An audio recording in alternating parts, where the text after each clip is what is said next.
ஒரு அமைதியான காலை நேரம். மலர்களின் வாசனை காற்றில் மெதுவாக கலந்தது. பறவைகள் இனிமையாக பாடின. எங்கும் ஒரு தெய்வீக அமைதி பரவியிருந்தது. கைலாயத்திற்கு அருகிலுள்ள ஒரு அழகான பூந்தோட்டத்தில் விநாயகரும் முருகனும் அமைதியாக நடைபோட்டு வந்தனர். விநாயகரின் முகத்தில் ஆழமான அமைதியும் அறிவும் தெரிந்தது. அவரின் பார்வை எல்லாவற்றையும் கவனிக்கும் போல் இருந்தது. முருகனின் கண்களில் உற்சாகமும் செயல் வேகமும் மின்னியது. எதையும் உடனே செய்து முடிக்க வேண்டும் என்ற எண்ணம் அவனுக்குள் இருந்தது. அப்போது முருகன் அருகிலிருந்த ஒரு பெரிய பழமரத்தை பார்த்தான். மரத்தின் உச்சியில் பழுத்த பழங்கள் காற்றில் ஆடின. இப்போதே அந்த பழங்களை எடுக்க வேண்டும் என்று அவன் மனதில் நினைத்தான். யோசிக்காமல் வேகமாக மரத்தில் ஏற முயன்றான். ஆனால் மரத்தின் கிளைகள் மெலிந்தவையாக இருந்தன. அவன் எடை தாங்காமல் அவை வளைந்தன. முருகன் மீண்டும் கீழே இறங்க வேண்டியதானது. ஒரு முறை, இருமுறை, பல முறை முயன்றான். ஆனால் ஒவ்வொரு முறையும் அவனுக்கு தோல்வியே கிடைத்தது. அவன் முகத்தில் சிறு ஏமாற்றம் தோன்றியது. முயற்சி செய்கிறேன், ஆனால் ஏன் வெற்றி கிடைக்கவில்லை என்று அவன் மனம் கேட்டது. இந்த அனைத்தையும் அமைதியாக கவனித்துக் கொண்டிருந்தார் விநாயகர். அவர் எதுவும் பேசவில்லை, அவசரப்படவில்லை. சில நேரங்களில் பதில் சொல்லாமல் கவனிப்பதே ஒரு பெரிய வழிகாட்டுதலாக இருக்கும்.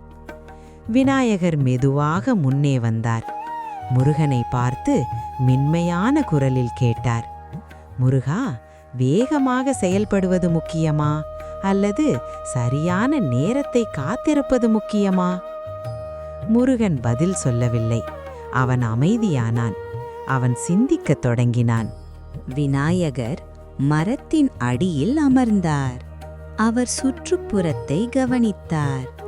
காற்றின் ஓட்டத்தை உணர்ந்தார். வானத்தை நோக்கி பார்த்தார். சூரியன் மெதுவாக மேகங்களுக்குள் மறைந்தது. காற்றின் வேகம் சற்றே அதிகரித்தது.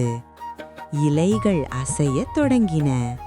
மரத்தின் கிளைகள் மெதுவாக குலுங்கின. சில நிமிடங்களில் ஒரு பழம் தானாகவே மரத்திலிருந்து கீழே விழுந்தது. அந்த தருணத்தை பார்த்த முருகன் அதிர்ந்தான். அவன் கண்களில் ஒரு புதிய புரிதல் பிறந்தது. அவன் மெதுவாக சொன்னான், நான் அவசரப்பட்டேன், ஆனால் நேரம் வரவில்லை. விநாயகர் சிரித்தார். அந்த சிரிப்பில் அன்பும் அறிவும் கலந்து இருந்தது. அவர் மென்மையாக கூறினார், முருகா, அறிவுள்ளவன் அவசரப்பட மாட்டான். பொறுமையுடன் சரியான நேரத்தை காத்திருப்பான். முயற்சி அவசியம், ஆனால் நேரம் அதை வழிநடத்த வேண்டும்.